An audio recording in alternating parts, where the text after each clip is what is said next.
Hello and welcome to Shift the Field TV. Today we're going to talk about how to make decisions that raise your frequency. I love this conversation so much. This morning I was doing a little bit of soul time and tuning in around my day and really around my area of focus right now in this season as I'm in some energetic transition and program transition, purpose in the world transition right now. By the way, if we were in the room, I'd say raise your hand if you're in that kind of transition right now. I know a lot of people who are really feeling that at this time.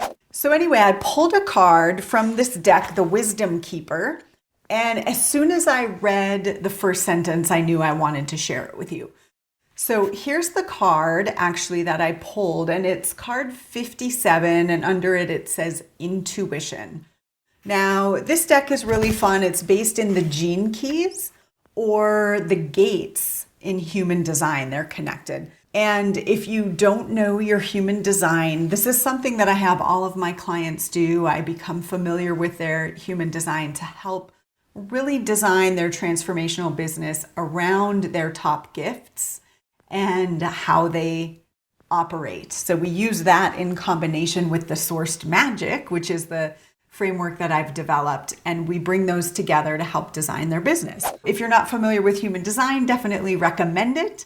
And for me, 57, which kind of made me giggle, is my top gate. It's in my conscious sun, or my top gift in human design is intuition, or the gate of the gentle, or one of the people I follow calls it the gate of reading the room.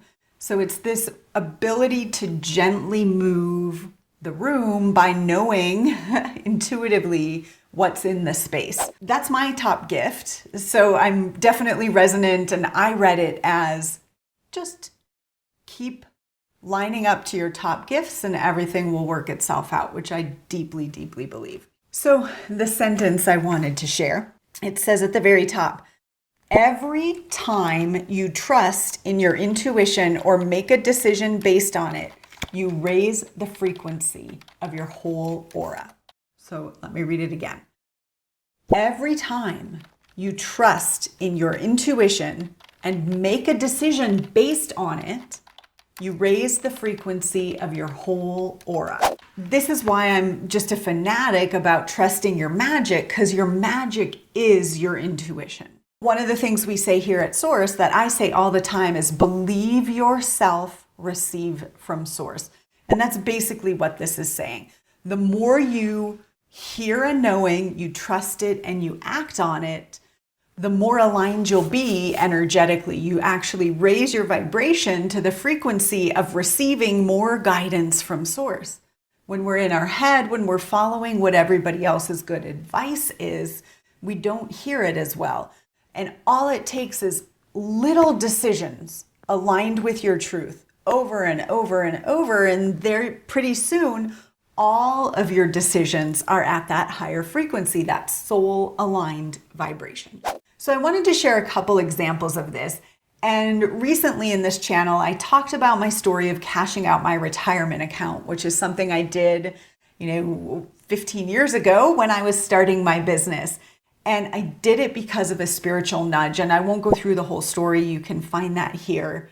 But what happened was I immediately got offered a new job making at the same amount of money that I had just cashed out of my retirement account. I got that much of a raise, and it came to me. I didn't go looking for it. Someone called me up and said, "Hey, are you interested in this job?" And I was immediately making more money. And not only that, but within 6 months, my company was acquired and I received a severance package to leave my job, which I then used to start my business. The decision was based on a weird intuitive nudge. It was like the strangest thing. And I thought I might be crazy, but I decided to trust it.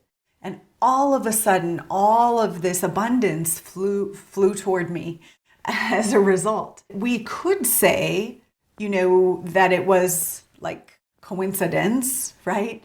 But I raised my frequency to where that opportunity could meet me. I said, I trust myself. And the energy of trusting oneself is sexy and attractive, and it draws opportunity towards you, period. And then you get more opportunities to receive from source and believe yourself and take the action. It makes me think about early on in my business, I was working with a coach who was very assertive. And I was, new in business and kind of didn't really know a lot of what I was doing. I knew what I believed and I knew why I was in business, but I didn't know a lot about running a coaching business. And she was very clear and said, do this, do that, name it that, call it that, do it on this day, and would tell me what to do. And I worked with her for over 3 years. And so I have a lot of data points of this where she would say, call it this and do it like this. And I would go do it. And I learned so much, like no regrets. I learned a ton by that laser focus, right? I would sometimes be told to do things that didn't feel good to me, didn't feel resonant. Like, oh, I would never say that, right? But I'm going to be a good student and I'm going to go do the thing. At the same time, I would be getting intuition about other things to do, maybe like a different name for something or a different format instead of a webinar, do a virtual retreat, like things like that.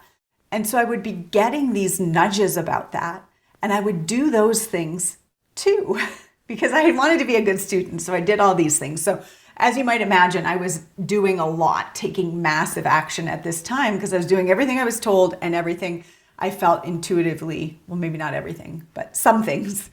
And the thing that I noticed is when I was acting on my intuition, those actions were markedly more successful than when I was just doing what I was told. Now, this coach was brilliant. So, we could say my ideas were better or source's ideas were better, but I don't necessarily think that's the case. It's really my alignment was better, right? Because when we take an action based on our intuition, our entire aura raises frequency, period. And I watched it happen over and over and over again. So my advice for you would be start small. If you're nervous about cashing out your retirement because of an intuitive nudge or moving across country because you see pictures of mountains and they click for you, which I have done. If that feels like too much, start small. What do I feel like wearing today? What do I want to order on that menu? Do I want to see this movie? Little decisions. And maybe then you get a little bigger. Do I feel drawn to be on social media? Do I feel drawn to be on YouTube? Would I prefer to do a 5-day challenge, or would I want to offer just individual sessions with me? Like, what feels intuitively good to you? By the way, in all our programs, we help you develop your magic. We help you design around it, because that's my top gift. If you want to develop your intuition, your gate 57, come join me. I have a retreat this fall in September, and any of our offerings, you're going to get that level of support. It's not going to be go do this. It's going to be let's tune in. What messages are you getting? Okay, let me help you interpret those. Let's see where the truth is here and take some action on it.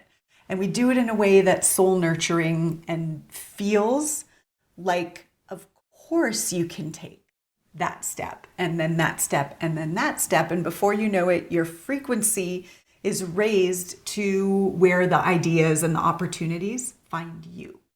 And that's the goal, right? So we can make more money, have more fun, be a bigger contribution with greater ease and flow. I hope this is helpful. I'd love to hear your experience with Gate 57 or with trusting your intuition and watching miracles show up. I'm Darla LeDoux, and we'll see you in the next video.